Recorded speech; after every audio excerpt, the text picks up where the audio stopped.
real killer. I don't want to find some random kid that they're singing this on. It's not Tyler Robinson, because there's this narrative that he turned himself in and that his father thought he was guilty. It's a lie. It is a lie. Tyler Robinson's defense team just dropped something that seriously shakes the entire story. And anyone who's been locked in on this case from day one isn't even shocked that it came straight from the forensic side. The bullet fragment pulled from Charlie Kirk's neck does not match the rifle prosecutors claim Robinson used. That's not some small mix-up or paperwork issue. That's the core physical evidence in a murder case completely falling apart, failing to link the supposed weapon to the crime itself in any clear way. In a real investigation, one actually focused on finding the truth. This kind of gap would set off alarms everywhere. It would force a deep, no-holds-barred review of every single assumption the case was built on, top to bottom. But that's not what's going down here. Instead, people are watching something very different unfold. There's no pause, no real reconsideration, just a tight closing of ranks. A clear, coordinated push to hold the narrative. Steady to keep the idea that Tyler Robinson is guilty locked in place, and to rush this case forward before these serious evidence issues get fully exposed and understood. And here's the part that really raises eyebrows. The loudest voices pushing for that speed aren't even the prosecutors. They are Erika Kirk and Turning Point USA, and that raises a question that's hard to ignore. Why would the very people claiming they want justice for Charlie be the ones pushing hardest to rush a trial where the evidence isn't even holding up? Let's break down exactly what Robinson's defense team is putting out, because this forensic detail really matters and needs to be clear. According to the defense, the Bureau of Alcohol, Tobacco, Firearms, and Explosives ran an analysis on the bullet fragment taken from Charlie's neck, the one piece of evidence that should directly connect the weapon to the crime in a clean, obvious way. But that didn't happen. The analysis did not produce a solid match. The ATF could not definitively link that fragment to the rifle the federal government says Robinson used. That's not just a small gap, that's a major forensic breakdown. And it becomes even more revealing when you look at everything else surrounding this case, because the prosecution built a story that looked strong on the surface. They pointed to etched bullets, DNA, evidence found on a towel, a roommate's statements, and text messages that Robinson's supporters say came off as too convenient in both timing and content. All of it was packaged together and pushed out to the public like it was already proven, like the case was locked in before the trial even started. And yet, the one piece of evidence that matters more than anything, the bullet taken from Charlie Kirk's body, cannot be definitively tied to the gun Robinson allegedly used. In any murder case, that's not a small issue hiding in the background. That's the foundation cracking, right in the open. Even if every other piece of evidence turns out to be accurate, the case still runs into a serious structural problem if the weapon cannot be linked to the wound with real certainty. That level of proof isn't optional in criminal prosecution. It's essential. Now, Robinson's defense team is zeroing in on that exact weakness. They're pushing back hard against Erika's demand for a speedy trial, arguing they need proper time to run their own independent forensic analysis before anything moves forward and locks in conclusions too early. And then comes the reaction from Turning Point USA. And this is where things get even more intense, because how someone reacts to new evidence says everything about what they're really after. Right after the defense revealed this forensic issue, Turning Point moved fast. They sent out a spokesperson, Andrew Collette, alongside someone they called an ammunition expert, aiming to challenge and shut down the defense's claims, almost immediately. Now think about that for a second. A group truly focused on justice, on making sure the right person is held responsible for Charlie's death, would hear that the bullet doesn't match the gun and respond with concern. They'd ask questions, demand deeper testing, and push for stronger forensic confirmation to make sure the case stands on solid ground. But that's not the energy being shown here. And that difference is hard to ignore. You don't respond to forensic uncertainty by instantly rolling out a spokesperson and a hired expert just to defend the guilty narrative. That's not how truth works. If the goal is actually finding out what happened, You slow things down, ask harder questions, and demand better proof. But if the goal is a verdict, a specific locked-in outcome that benefits you, then that kind of reaction starts to make a lot more sense. Turning Point's response to the bullet issue didn't come off like a search for justice. It came off like a push for a conviction, no matter what. A public effort to push back against deeper forensic review instead of welcoming it. And that raises serious concerns. Now look at the behavior that's been under heavy scrutiny since the very beginning. Because Erika Kirk's actions in this case have raised more than a few eyebrows. Her response to the accusations against Tyler has come off as inconsistent, carefully timed, and not exactly aligned with how someone seeking full, thorough justice would normally act. Just days after Charlie's assassination, before any real investigation had time to unfold, before forensic results were even publicly examined, before any courtroom process began, Erika went on CBS and confidently stated that Tyler Robinson was the one responsible. At that point, the investigation had barely even gotten off the ground. The forensic work that's now exposing serious evidence problems wasn't even finished yet, and still Erika Kirk went on national television and told the public that Robinson did it, like it was already proven, not a theory, not a suspicion, but a confirmed fact. That kind of statement at that stage crosses into dangerous territory. It starts looking like an attempt to shape public opinion and even influence potential jury pools before the legal process has had any real chance to examine the evidence and reach its own conclusions the right way. That man, that young man, I forgive him. And what makes this even more confusing is what she was saying at the exact same time. While publicly declaring that Robinson was responsible, Erika was also saying she forgave him for what he had allegedly done. Those two positions don't sit well together. Pushing a firm conviction narrative while also promoting forgiveness sends mixed signals that are hard to ignore. Because real forgiveness, especially the kind rooted in deep personal or religious belief, usually comes from reflection, time, and emotional processing. It doesn't typically show up side by side with immediate, forceful public claims about someone's guilt before a trial even begins. And it definitely doesn't line up with quickly moving to push legal action forward at full speed. One position says, "I'm letting this go and leaving judgment to a higher authority." The other says, "I'm stepping in and pushing the system to reach a specific result as fast as possible." Those are two completely different mindsets, and trying to drive both at once raises serious questions. You can't genuinely hold both of those positions at the same time. Either the forgiveness is real or it's performative, and the real focus is applying legal pressure behind the scenes. And that speedy trial request, that's the detail pulling the most attention right now. Because when you line it up, publicly forgiving Robinson while also pushing to fast-track the trial, it just doesn't add up in any simple or innocent way.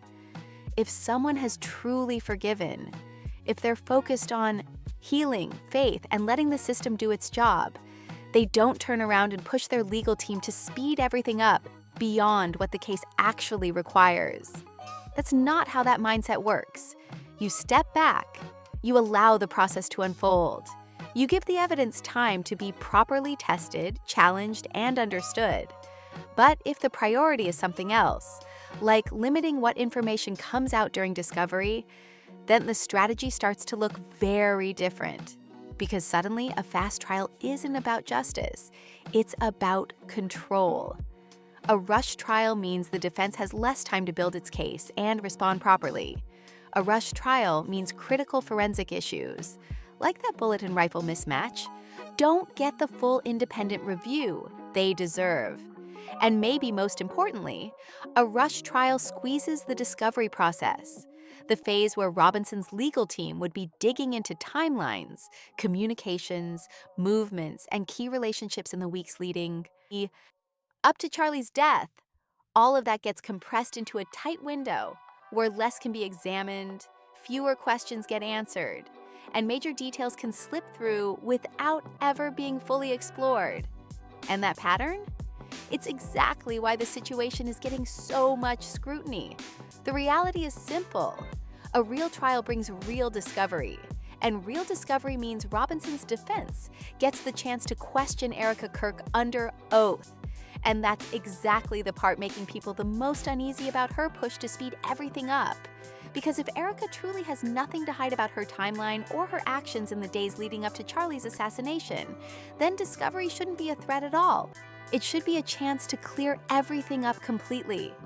It would be the perfect opportunity to shut down any doubts, answer every question, and put any speculation to rest in a formal setting where everything is documented and on the record.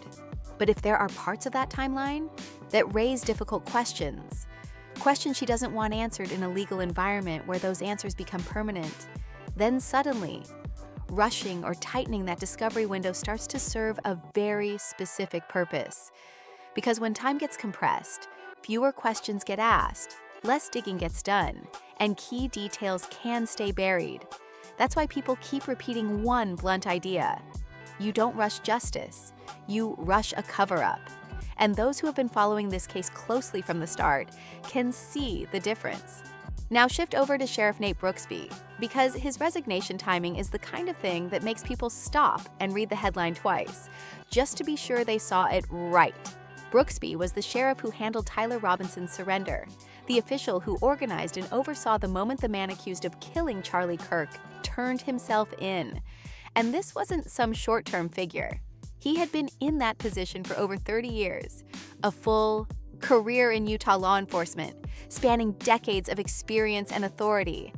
And then he resigns, right at that exact moment, with no clear explanation about what complaints actually pushed him to step down. Not last month, not last year, not at any point during his 30-year career when pressure surely existed. But right now, as Robinson's defense reveals that the bullet doesn't even match the rifle, that timing is impossible to ignore. The official statement tries to smooth it over, pointing to vague complaints about office operations, without giving any real detail. It's the kind of empty explanation that fills space on paper, but tells you absolutely nothing about what really happened behind the scenes. And people who have been following this case closely aren't brushing it off. They're looking at it for what it appears to be, a key figure deeply involved in how Tyler Robinson's case was handled, stepping away at the exact moment that handling is being hit with serious scrutiny. That kind of exit at that kind of time raises real questions. And Brooksby's departure ties directly into something he said publicly earlier, something that's now getting a lot more attention. Back on September 18, 2025, Brooksby held a press conference and made a major claim. He said that Tyler Robinson had expressed thoughts of ending his own life before surrendering, and that it was Robinson's parents who convinced him to turn himself in instead of acting on those thoughts. At the time, that statement already raised eyebrows, but now, with everything else coming out, it's being looked at in a completely different light.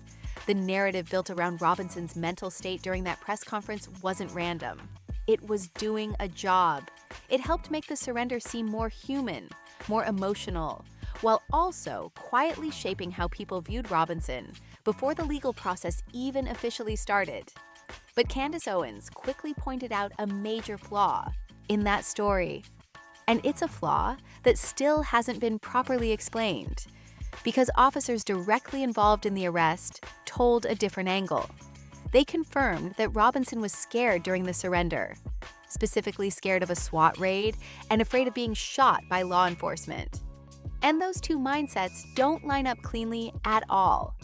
Someone who is truly dealing with that level of personal despair, serious enough that family members have to step in and stop them from harming themselves, doesn't typically show that same level of fear about being harmed by others at the exact same time. One mindset reflects a loss of concern for personal safety, while the other shows a strong instinct to stay alive and avoid danger. Trying to hold both at once creates a contradiction that's hard to ignore. that's the inconsistency Candace flagged immediately. And no clear explanation ever came from Brooksby or any official source to resolve it. So it just sits there, on record, as another gap in the overall story. Another moment where the official version doesn't fully connect, raising more questions than answers. And in a case this serious, those kinds of unanswered contradictions aren't small details. They're the kind that demand real attention and proper explanation. And when inconsistencies like that start stacking up, people stop seeing them as isolated issues. They start seeing a pattern, because it's not just one detail that doesn't fit. It's multiple moments, multiple statements, multiple pieces of the story that don't fully line up the way they should in a case that's supposed to be airtight. You've got the bullet that doesn't match the rifle. You've got the push for a rush trial while key forensic questions are still hanging. You've got public statements being made before the investigation even had time to breathe. And now, you've got conflicting accounts about Robinson's mental state during one of the most critical moments in the timeline. At a certain point, people stop asking, "Is this a mistake?" and start asking, "Why does this keep happening?" Because in a case where the truth is the priority, contradictions get addressed head-on. They get clarified, corrected, and resolved through careful investigation and open examination. But when those contradictions just sit there, unanswered, unexplained, and unchallenged, it creates a very different kind of perception. It starts to look less like a search for truth and more like a narrative that's being protected. And that's why every new detail, every new inconsistency, and every unanswered question is getting so much attention right now. Because the more people look closely, the more they're starting to question whether the full story has actually been told. And here's where things start getting even more intense. Because once public trust begins to crack, every new development hits differently. People aren't just passively accepting updates anymore. They're analyzing them, questioning them, and comparing every new claim against what's already been said. Because when a case is solid, it can handle scrutiny. It can stand up to pressure, to questions, to independent review without falling apart. But when key pieces don't line up, that scrutiny starts exposing weak points fast. Now, every move, from legal filings to public statements, is being watched closely. The timing, the wording, the reactions, none of it is flying under the radar anymore. And the push for speed? That's still sitting right at the center of the conversation. Because the faster things move, the less time there is for deeper analysis. Less time for independent experts to weigh in, less time for contradictions to be fully explored, and less time for the public to understand what's really going on beneath the surface. That's why this isn't just about one piece of evidence or one statement anymore. It's about the overall direction of the case, and whether that direction is being guided by a careful search for truth or by the need to reach a conclusion as quickly as possible.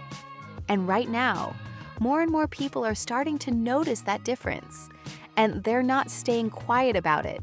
And now, everything comes down to this moment. Because once a case reaches this level of attention, there's no more hiding from the bigger questions. Too many gaps have been pointed out, too many contradictions are sitting out in the open, and too many key details still haven't been fully explained.